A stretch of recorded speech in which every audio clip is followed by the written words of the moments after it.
Usually when we talk about a medical diagnosis, there's this expectation of absolute precision. Right. Like it feels almost like engineering. Right, yeah. Like Yeah. it's entirely binary. The bone is either broken or it is not. Exactly.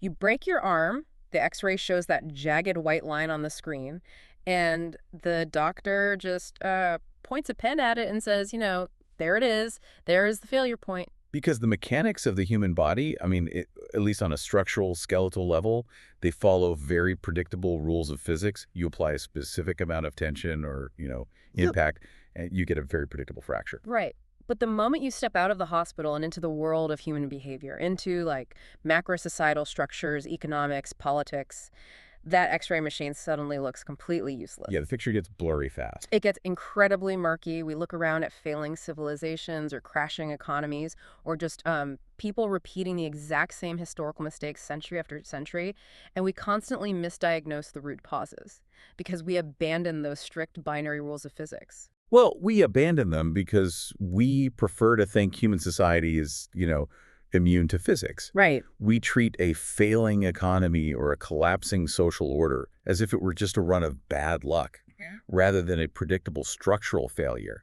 And, I mean, that failure to diagnose accurately is precisely what we are dissecting today. Absolutely. And if you are joining us for this deep dive, you know how we operate here. We bring two very specific lenses to the table. My lens is the metallurgist. I look at physical processes. Physical reality of it. Yeah, extreme pressure, the thermodynamics of refining, the heat required for transformation, and how raw, messy materials are forced through a crucible to actually become load-bearing. And my lens is the economic strategist. I focus on societal return on investment.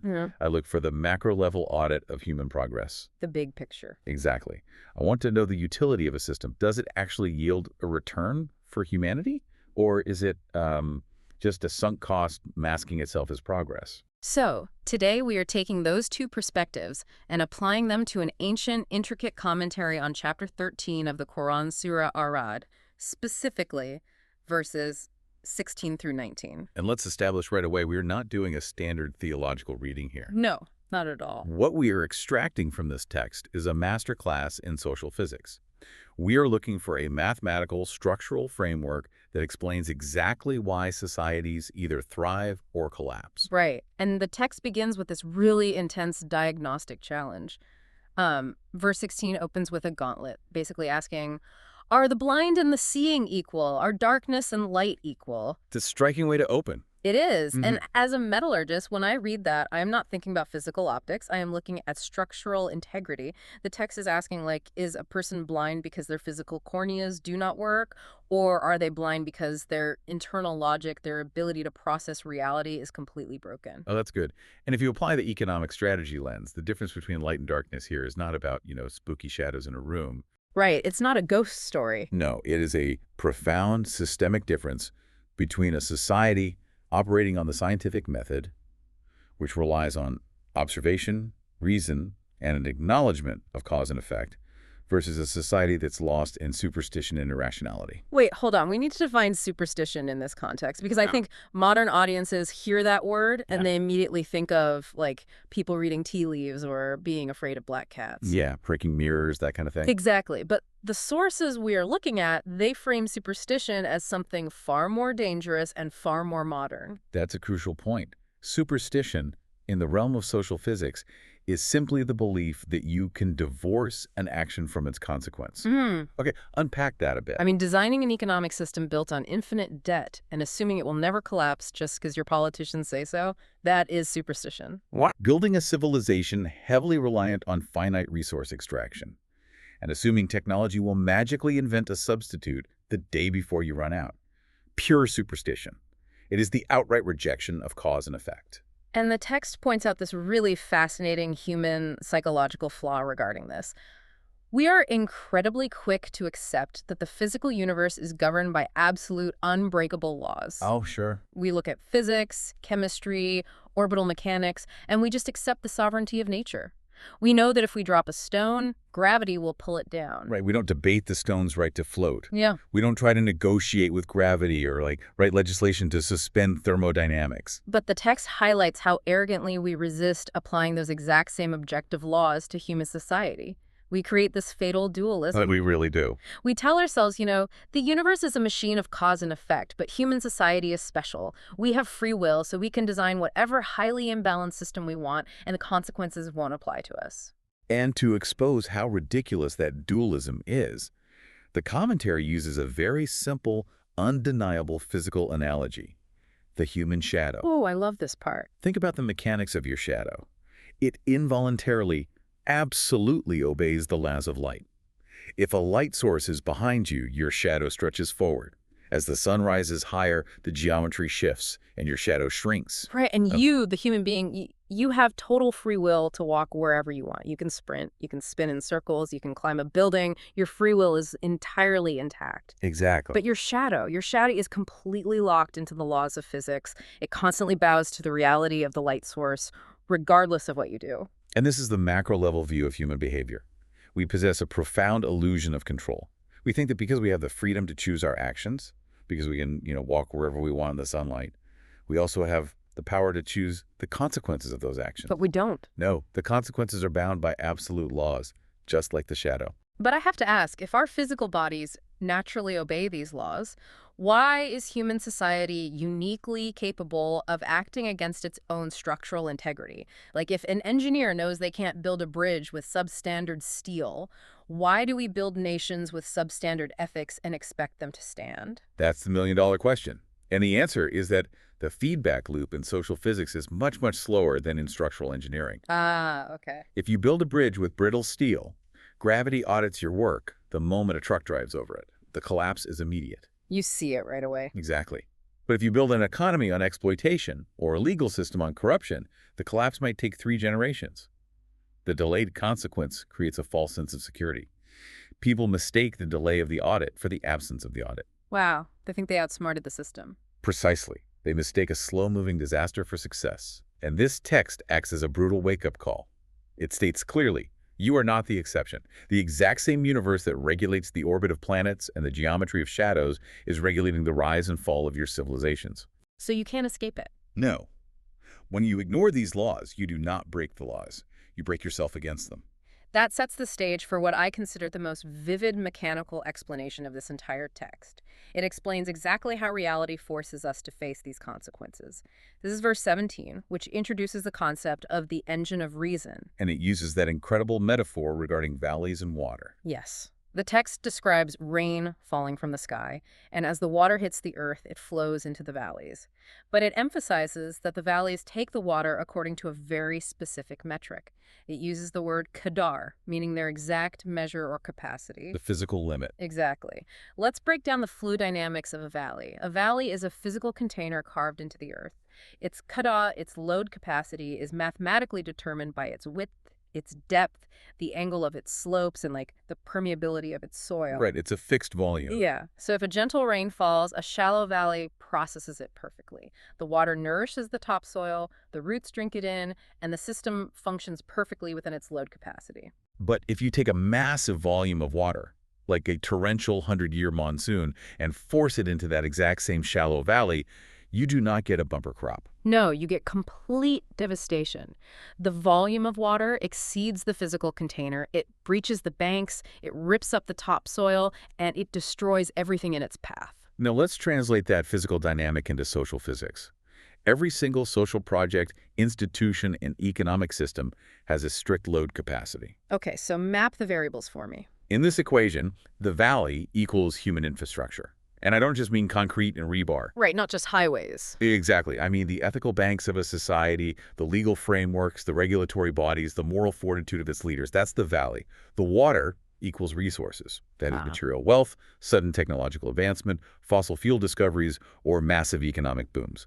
Okay, I see the connection, but applying physical load limits to abstract concepts like ethics feels like a massive stretch to me. How do you quantify the depth of an ethical valley? Can you give me a historical mechanism of water overflowing an infrastructure valley and actually causing a collapse? Oh, absolutely. Let's look at the Spanish Empire in the 16th century. Okay, I'm with you. They discovered the Potosi silver mines in Bolivia. Suddenly, an absolute ocean of wealth, literal rivers of silver, begins flowing back into Spain. That is an unprecedented deluge of water. A massive flood of resources. But Spain had not built the economic or industrial valley to process it. They hadn't built domestic manufacturing, and their banking regulations were completely archaic. And what did the silver do? It destroyed them. Because they lacked the infrastructure to process the wealth productively, the massive influx of silver just caused catastrophic hyperinflation. Oh, wow. Yeah, they used the silver to buy goods from other European nations, which completely hollowed out their own domestic working class.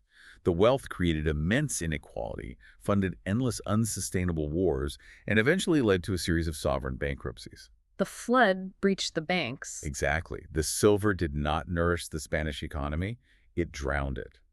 The resources far exceeded the structural capacity of the society. That entirely flips our modern narrative. Like, we operate on the assumption that more resources, more money, and faster technology are automatically positive. Always positive, right? We constantly pray for rain, but we never stop to ask if we have dug the valley deep enough to hold the rain we are begging for. Look at the 21st century right now. Look at the rapid explosion of artificial intelligence, algorithmic social media, and biotechnology. We poured oceans of unprecedented technological water into legal, psychological, and ethical valleys that were built for the analog era. Oh man, that is so true. The banks are overflowing everywhere you look.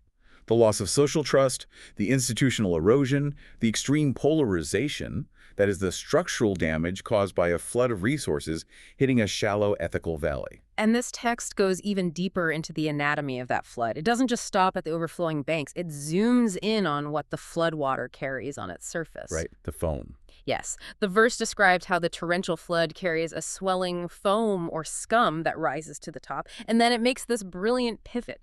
It compares that flood foam to the metallurgical process of smelting metals. And this is your domain. Walk us through the thermodynamics of smelting, because the text explicitly links the flood foam to the froth that forms when heating gold, silver, or iron.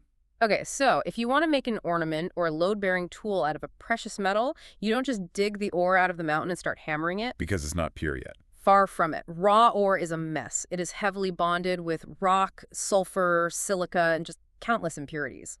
To get the pure, functional metal, you must subject that ore to intense heat in a crucible. So what is the actual physical mechanism of the separation there? It's all about density and state changes. As the heat rises, the entire mass melts. The heat basically acts as a physical truth serum. A truth serum, I like that. Yeah. The pure metal, the iron, the gold is highly dense. It is heavy. Because of gravity, it sinks to the very bottom of the crucible. But all the impurities, the stuff we call dross or slag, are lighter and less dense. The extreme heat forces the dross to separate from the metal and bubble up to the surface. And that's the foam. Exactly. It forms this highly volatile, frothy scum on top of the molten liquid. Which perfectly mirrors the foam swelling on top of the floodwater. Completely. And the metallurgist's job is to take a tool, scrape that dross right off the top, and discard it. You throw it away because it is structurally useless. It has no utility. None. You cannot forge a sword out of dross. You cannot build a bridge support out of dross. It will shatter upon impact. It has volume. It bubbles aggressively. It looks incredibly dramatic inside the fire, but it possesses zero structural integrity. And this is where the commentary delivers a massive paradigm shift. It takes the physical reality of the smelting process and uses it to redefine two of the oldest philosophical concepts in human history, batil and haq. Which are usually translated as falsehood and truth. Right. Under a traditional, highly dogmatic reading, batil, falsehood, or evil, is framed as a mystical, abstract sin. It's seen as a moral failing. But under the lens of social physics, this text redefines batil purely as inutility. Inutility meaning it just does not function. Yes. Falsehood is the dross in the crucible. It is the foam on the floodwater. It is the stuff that takes up space, makes a lot of noise, and looks really prominent, but does absolutely zero actual work in moving humanity forward. It is economically, structurally, and historically useless. But wait, if falsehood is structurally useless foam, how do you explain empires that thrive on it? I mean, I need to push back on this because history is full of systems built entirely on dross. Okay, give me an example. Look at the Roman Empire or European colonialism. They were built on subjugation, massive exploitation, and violent extraction. According to this definition, that is batil, that is foam. Right. Yet Rome lasted for centuries. Colonialism dominated the globe. That doesn't look like fragile foam. That looks like brutal structural integrity. How does a system built on foam survive for hundreds of years. It survives because you have to understand the timeline of the audit and the fundamental difference between an extractive system and a generative one. Yes, the Roman legions were highly effective tools. That was pure metal. But the economic engine of Rome increasingly became dross. How so? They built an economy reliant on constant expansion to capture new slaves and plunder new treasuries, mostly because their internal domestic economy was hollowing out. Ah, they weren't producing enough intrinsic value to sustain themselves. Right. And an extractive system can look incredibly powerful as long as there's still something left to extract. The foam rides high on the water as long as the sled is rushing. Because the volume of water is propping it up. Precisely. But once Rome hit the geographical limits of its expansion, the extraction slowed. The cost of garrisoning the borders exceeded the revenue of the plunder. The structural inutility of a slave-based, hyper-militarized economy finally faced the fire. The truth serum. Yes. And when the heat of economic stagnation was applied, the system crumbled. It took centuries. But in the grand timeline of human history, a few centuries is just the time it takes for the crucible to reach the right temperature. So the size of the foam doesn't negate the fact that it is foam. It just means the flood is really big right now. Exactly. Look at the foam on a raging river. Why does it look so intimidating? Because it sits on top. It rides the crest. It demands your immediate attention. But what is it physically made of? Air and dirty bubbles. Air and dirty bubbles. When the flood waters finally recede, the water sinks into the earth to nourish the roots. But the foam, it dries up in the sun, turns into a thin layer of brittle dust, and the wind simply blows it away. It leaves no lasting legacy. It cannot be used to build anything of permanence. While the pure metal hack, the truth remains at the bottom of the crucible. Yes. Truth in this text is not just about uttering factually correct sentences. Truth is the refined metal. It is the material that has survived the thermodynamic stress of the fire. It's what's left over. Right. It is what can actually bear weight, build tools, and serve a vital function for civilization. Truth is structurally sound. Falsehood is a structural failure waiting to happen. Man, that fundamentally changes how you evaluate the world. You stop looking at economic policies or social systems and asking, does my political tribe approve of this? Instead, you ask a purely mechanical question, is this pure metal or is this dross? Yes. If we place the weight of the next generation on this system, will it hold or will it shatter? Which brings us to the ultimate thesis of the text. It is the crescendo of verse 17, and it operates as one of the most powerful economic and historical axioms ever recorded. The text concludes the metaphor by stating, that which benefits mankind remains in the earth. That which benefits mankind remains in the earth. You called this the ultimate audit earlier. Yeah, the macro-level audit. It is the ultimate audit because it challenges the fundamental way we understand survival and societal evolution. In traditional biological evolution, we rely on the Darwinian concept of survival of the fittest. Right. The strongest predator eats the weaker prey. The fastest organism outruns the predator. It's a localized competition for limited resources. And that law works flawlessly for biology. Yeah. It is the law of the jungle. But the text argues that human civilization operates on a higher, much more complex mathematical law. We are not just animals competing over a single carcass. Human history is governed by the survival of the most functional. Survival of the most useful. Yes. Why do sprawling empires with unbeatable armies and unimaginable treasuries eventually disappear, leaving nothing but ruins for tourists to photograph? Because their utility drops to zero. Exactly. According to this surah, it is not merely because a stronger army came along, it is because they ceased to be functionally useful to the broader evolution of humanity. They stopped providing a positive return on investment for the human race. They became dross, and the historical audit scraped them away. I want to focus on the phrasing here, though, because benefiting mankind can sound highly subjective. What does the text specifically mean by utility? It uses the phrase nafa linnas. Nafa translates to benefit or utility, and linnas means for all of mankind.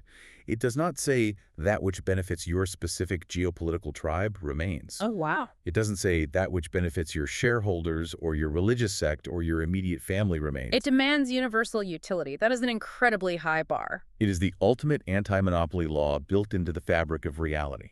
If you engineer an economy, a government, or a technology that only enriches a tiny closed group while extracting from or actively harming the rest of humanity, the universe categorizes your system as foam. Period.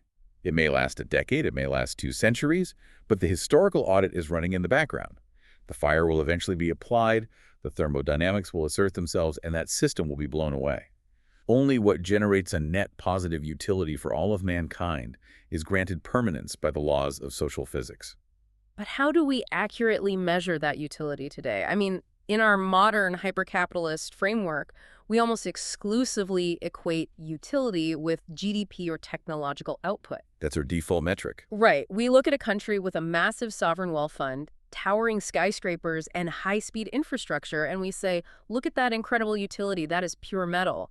But the sources you provided challenge that assumption entirely. The commentary provides a clinical observation of this exact problem. Keep in mind the era when this specific commentary was written, but it points directly to nations like Sweden at the time. Historically, Sweden was often heralded as the absolute pinnacle of material success. Sure, the model society. They possessed immense wealth, advanced social safety nets, high living standards, and deep technological integration.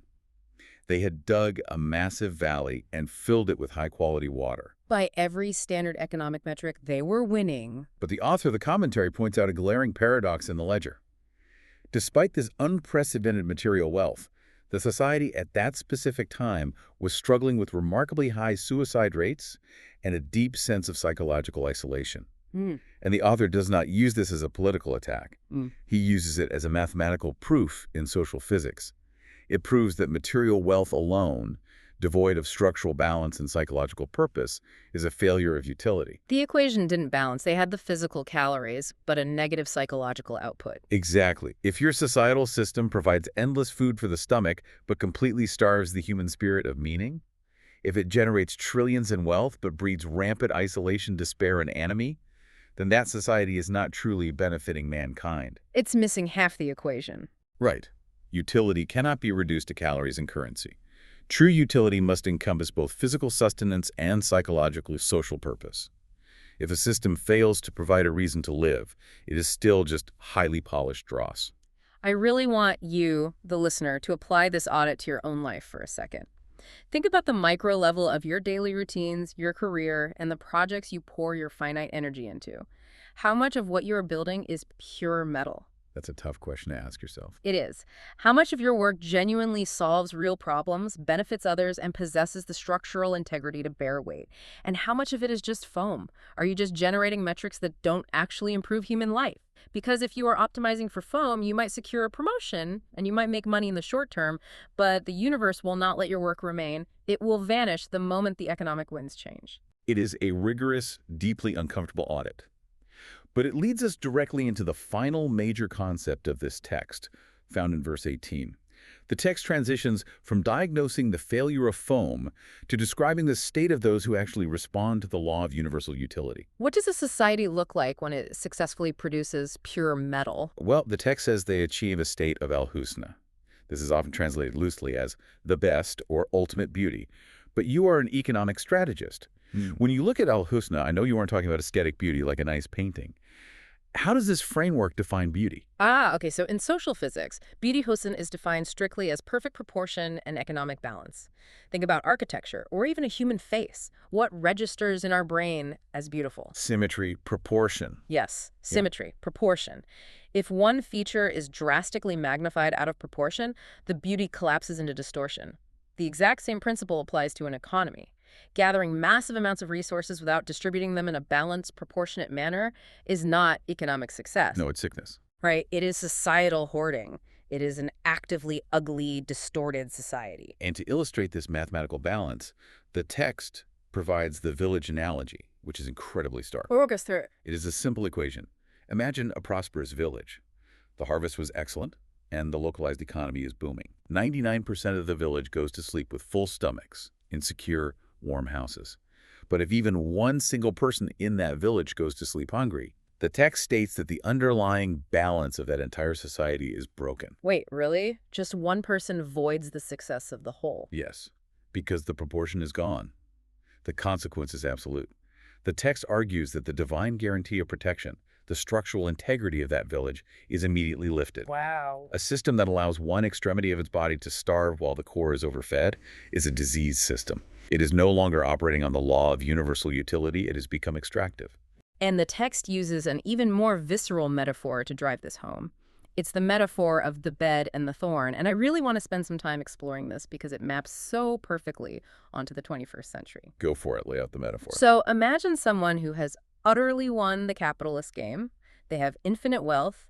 They build a sprawling mansion, and they purchase the most luxurious, custom-engineered bed on the planet. The text uses the word al-mihad, meaning a place of ultimate rest, security, and comfort. They have optimized everything for their individual material success. Right. They've built the perfect environment. They lie down on this incredibly expensive mattress to finally rest. But there is a single splinter of wood sticking up through the fabric. Or maybe one leg of the bed frame is just a fraction of an inch shorter than the others, causing the entire structure to wobble slightly. What is the result? They cannot sleep. The rest is completely destroyed. Exactly. All the millions of dollars spent on the memory foam, the silk sheets, and the climate-controlled room mean absolutely nothing because the imbalance introduced by that single splinter ruins the entire experience. The macro wealth cannot override the microstructural flaw. Now, apply that to a modern macroeconomy. What is the thorn in the bed of the 21st century? Well, let's look at major metropolitan hubs. Look at cities generating trillions of dollars in GDP, filled with towering glass skyscrapers and the most advanced medical and tech facilities in human history. That city is the luxurious bed. It is Al-Mihad. The pinnacle of wealth. But look at the people required to make that city function. The teachers, the hospital cleaners, the transit operators, the sanitation workers. In many of these hubs, those essential workers cannot afford to live within 50 miles of the city limits due to the housing crisis. That is the thorn. Yes, but mathematically, why does that break the system? A cynical observer might ask, why can't the billionaires in the penthouses just ignore the thorn? They have their wealth. How does the splinter actually infect the whole leg? Because the bed requires the floor to stand on. When you force your essential labor force into 3-hour daily commutes, you introduce massive strain into this system. You get infrastructure degradation. Right. You get severe psychological burnout among the very people keeping the hospitals and schools running. You see declining birth rates because people cannot afford families. You see labor strikes and civil unrest. Eventually, the services that make the city livable for the billionaires begin to degrade and fail. The GDP means nothing if the societal fabric tears. Exactly. Yeah. The imbalance destroys the utility of the wealth. This is the tragedy of modern civilization. We spend all of our energy, all of our political capital, trying to make the mattress thicker. Yeah, just adding more padding. We obsess over increasing the GDP, inventing softer pillows, and building taller glass towers. But we absolutely refuse to pull out the splinter of structural inequality. And then we sit back and wonder why. Despite possessing more wealth than any generation in human history, our societies are plagued by chronic anxiety, political instability, and social fracturing. It's madness. We are lying on a luxurious bed with a massive thorn in it, and we keep blaming the mattress instead of removing the thorn. Blaming the mattress instead of the thorn. Man, that brings us right back to the illusion of control we started with. We truly believe we can construct a society based on extraction and deep imbalance and somehow just legislate or innovate our way out of the consequences. We think we can cheat the physics. But the laws of social physics, the brutal thermodynamics of the refining fire, and the fluid dynamics of the load-bearing valley, they do not care about our legislation. They don't care at all. They do not care about our political rhetoric or our stock market valuations. They only care about what remains at the bottom of the crucible. They only care about what genuinely benefits all of mankind. Everything else is dross, waiting for the historical winds to blow it away. We have mapped out an immense architecture today. We started by observing the involuntary obedience of the human shadow, recognizing that while our physical world submits perfectly to universal laws, human society arrogantly tries to invent its own reality. We unpacked the fluid dynamics of the engine of reason, realizing that pouring massive resource water into shallow ethical valleys creates catastrophic societal floods, not harvests. And we walked through the heat of the refining fire. We redefined batil, falsehood, moving it away from abstract morality and identifying it as structural inutility. The foam, the dross, the elements that take up space but do no actual work. And we defined hack, truth, as the pure, dense metal capable of bearing the weight of human progress. And then we faced the ultimate historical audit. That which benefits mankind remains in the earth. We saw that evolutionary success for humanity isn't about the strongest animal surviving, it is about universal utility. We learned that true beauty is economic balance, and that a civilization with a trillion-dollar GDP but a starving underclass is just a restless man bleeding on a luxurious bed. It is a mathematical certainty of collapse. Which leaves us with a highly provocative question. I want you to consider this as you look at the news or your company or your community this week. If the law of utility, this foundational physics of society, this smelting process of history, is so mathematically clear and repeatedly proven, why is it so rarely followed? Yeah, why do we continuously insist on building entire civilizations out of foam and expecting them to hold weight like iron? That is the ultimate paradox of human nature. We have the data, but we completely ignore the math. And the text actually addresses this paradox directly. In verse 19, just after this profound explanation, it states that only a very specific type of person can truly grasp this reality. It refers to them as the ulu al-bab, the people of understanding, or, if you look at the literal linguistic root of the Arabic, the people of the kernels. The people of the kernels, it implies getting past the shell. Precisely. It describes the rare individuals who can see past the noisy, distracting outer shell of the foam, past the violently bubbling dross, and perceive the quiet, heavy, functional core of the pure metal. But why are they the exception?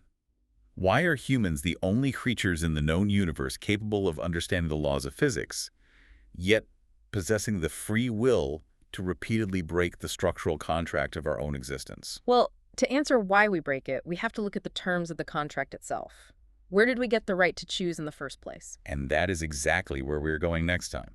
In our next deep dive, we are going to explore the mythok, the contract of human responsibility. We are going to unpack exactly why you possess the terrifying power to choose your actions and the profound, unavoidable price that comes with that freedom. Until then, remember that the historical audit is always running in the background. Keep your logic sharp, keep your inner eyes open to the pure metal, and we will see you next time.